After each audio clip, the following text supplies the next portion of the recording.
my good friend Secretary Vince Dizon. Secretary, we invited you here to explain. Now tell us, convince us, convince the public watching right now na itong hinihingi nyo na ibabalik na 45 billion, na ito po ay hindi insertion, na ito po ay hindi pork barrel. How will you convince us, the bicameral committee, and the people watching us right now live? Kasi kanina pa po, inoobserbahan ko, kanina pa po siguro 1 hour na, puro negative po yung tao, ayaw. Ibubulsa lang yan, balik na naman sa dati, nanakawin lang yan.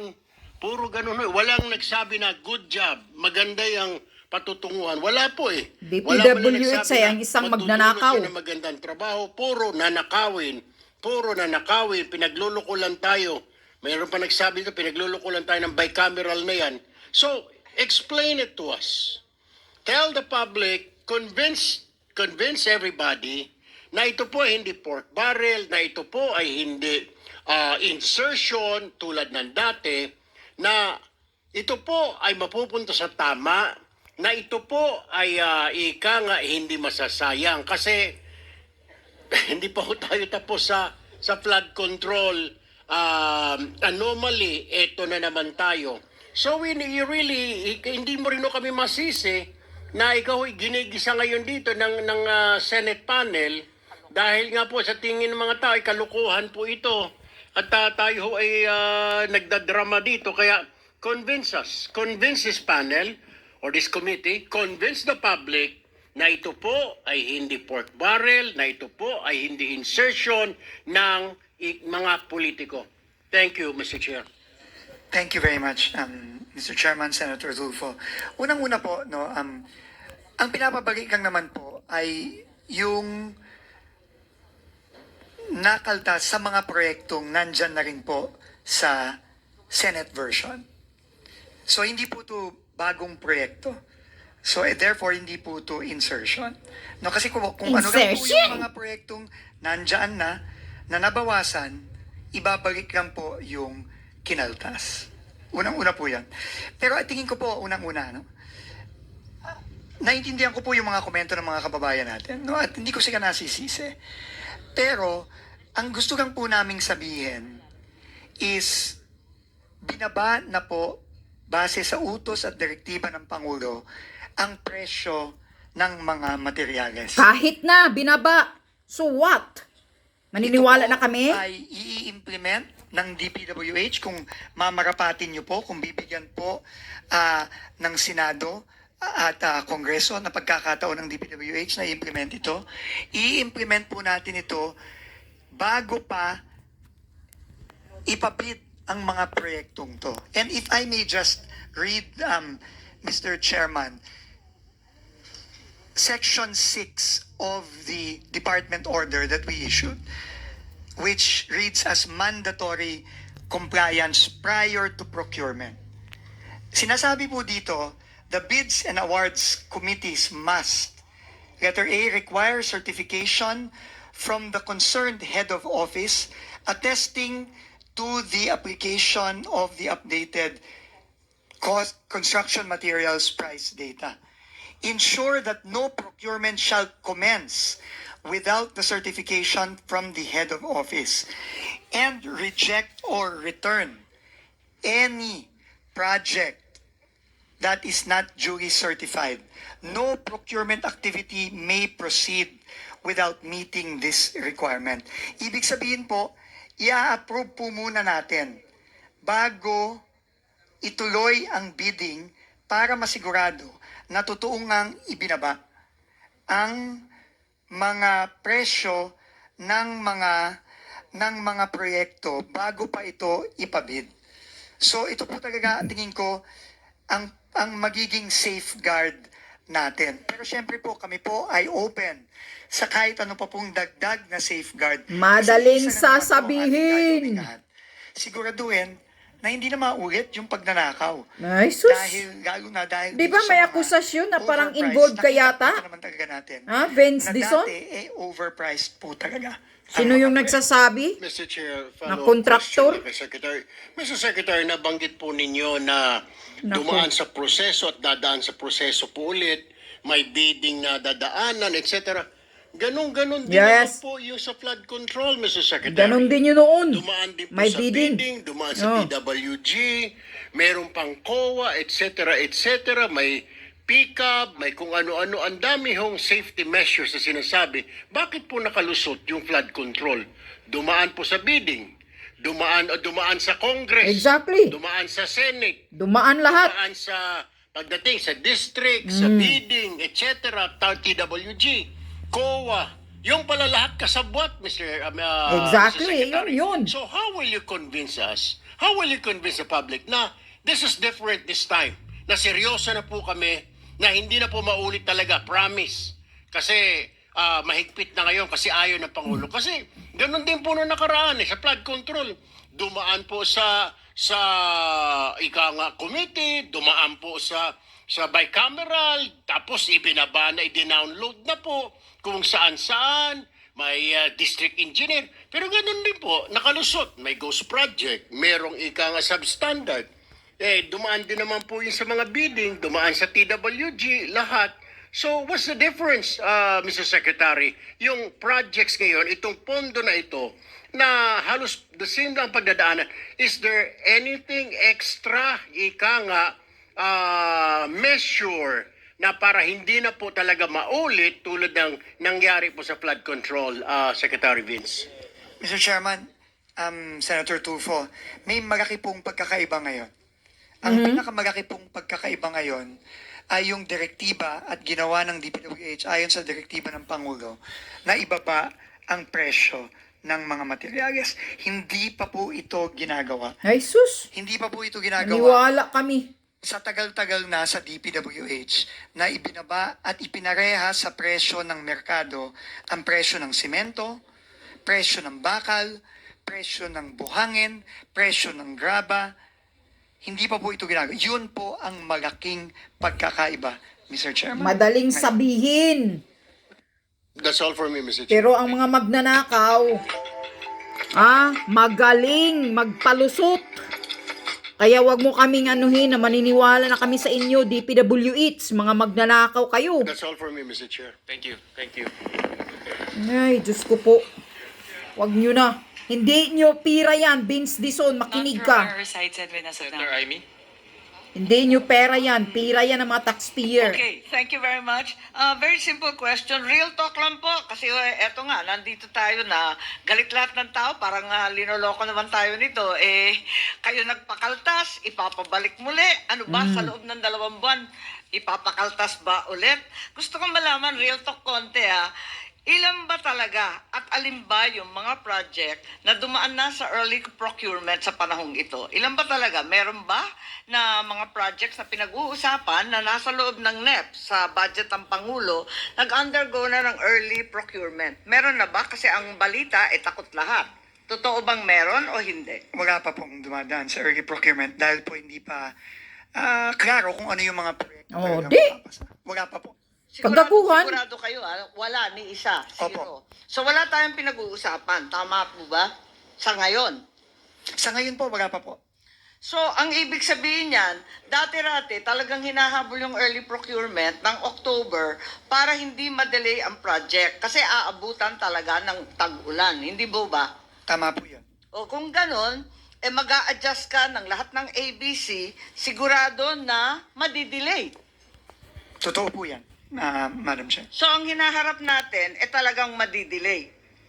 Opo, dahil po na-delay ang early procurement, marami pong mga proyekto for 2026 na madidelay. So, Sigurado ang po yan. hinaharap natin, talagang malungkot ang first and second and even third quarter, aabutin ng ulan. Yung tamang projection lang, kasi nag-expect ng tao, dadagdagan, papabalik mo. Pagkatapos, madidelay rin pala. Ano naman ang bisa nun? Para kay pa? Ang bisa po noon, matutuloy pa rin po yung mga proyekto, Madam Chair. Madidelay lang nga po dahil extraordinaryo po itong panahon natin, Ay, Madam sus! Chair. At, Naniwala tingin kami ko sa iyo. po, prudent din po, tama din po, na hindi muna magsimula ng early procurement. Dahil unang-una, hindi pa po sigurado kung ano ang mga project na papasa ng Kongreso. At Oh, ikalawa, hindi pa pala dahil sigurado. nagbaba tayo ng presyo ng, Ay, sus, Ginoo ng ko, kalukuhan. materyales ngayong fourth quarter. Ganun pala, wala pala tayong pinag-usapan at talaga naman haharapin natin 3 quarters worth of delay. Tama naman yung mga nag-text po sa atin na lokohan na lamang to. Correct. I truly resent the fact that the BICAM is being hostaged by the Secretary of the Department of Public Works and Highways. At kung tunay na wala kayong tiwala sa sino mang district engineer, hindi po ako abogado ng Public Works, dapat tanggalin na lang ninyo lahat. Kasi pinapadagdagan mo yung budget, tapos yung mga mag-i-implement, wala kang tiwala, ano naman kami? Susunod sa iyo na kayo mismo walang tiwala sa isa't isa? Tama ba yun? Correct. Yun lang po. Salamat po, if I may just respond to that po, ma'am. Unang-una po, hindi po pwedeng huminto ang trabaho sa DPWH. Napaka-importante po. Bakit? ginagawa Wala ng naman kaming DPWH. nakitang proyekto eh. Habang ginilinis natin ayon sa utos ng Pangulo, ang departamento, hindi po pwedeng huminto. Mhm. Nakita na po natin ang epekto sa ekonomiya nitong nakaraang third and fourth quarter. So we are doing the best we can given the current situation, Mr. Chairman, Madam Senator. Yes, Secretary Vince, hindi kita pinahihinto sa trabaho mo. Pinamamadali nga namin. Ikaw ang humihinto sa trabaho namin dito sa BICAM at papalit-palit ka ng sinasabi. Yun ang problema. Hindi po ako papalit-palit ng sinasabi, Madam Chair. Ako po, iulitin ko, nagpunta lang po ako dito para Ay, nako, Dison. Ha? Ikaw, naglulukuhan lang kayo. Tigilan mo na yan. Ang kapal ng mukha mo, Secretary Vince Dison. Ha? Magpapa-increase mo? Patataasan mo pa yung budget? Bakit? Pera mo ba yon? Hindi nyo na nga sinusunod yung budget eh. Sinasabi na ni Representative Labeste kahapon. Na tinaasan na naman yung budget ng DPWH. Tandaan mo, Vince Dison, pira yan ng mga taxpayer. Pira namin yan. Hindi na basta-basta ka lang magsasabi na, oy, taasan nyo, i-increase nyo. Ang nagiging 45.5 billion na ba yun? I think it's not really exactly what I'm saying now, but I think it's roughly like that.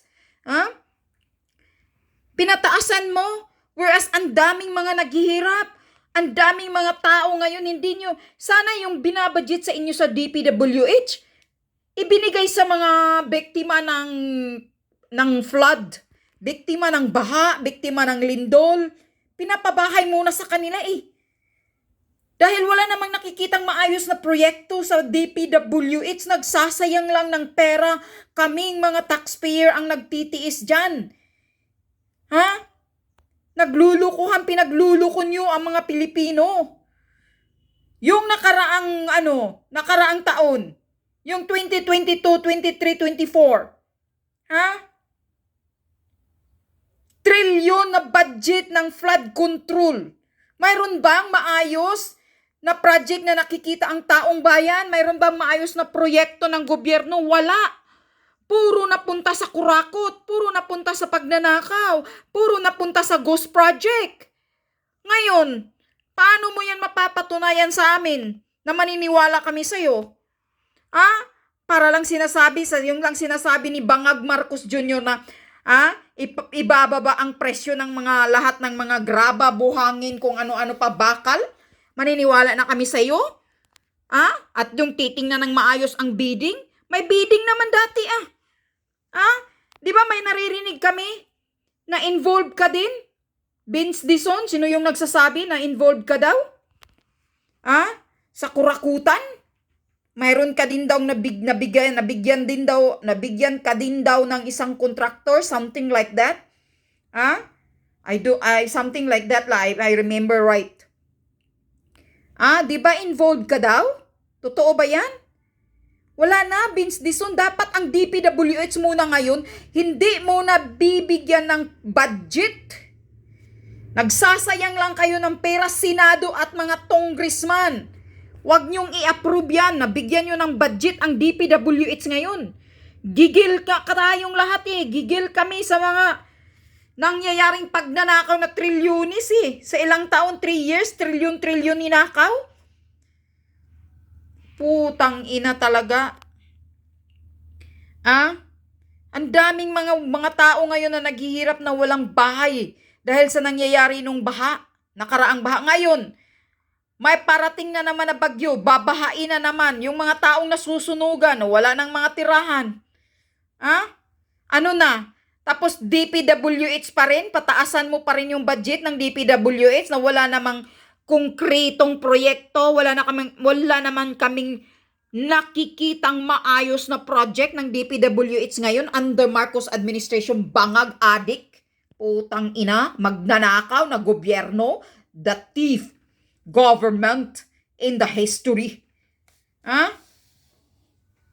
Kaya wag kang Vince Dizon, tumigil ka dyan sa kagaguhan mo. Wag mo kaming paggaguhin.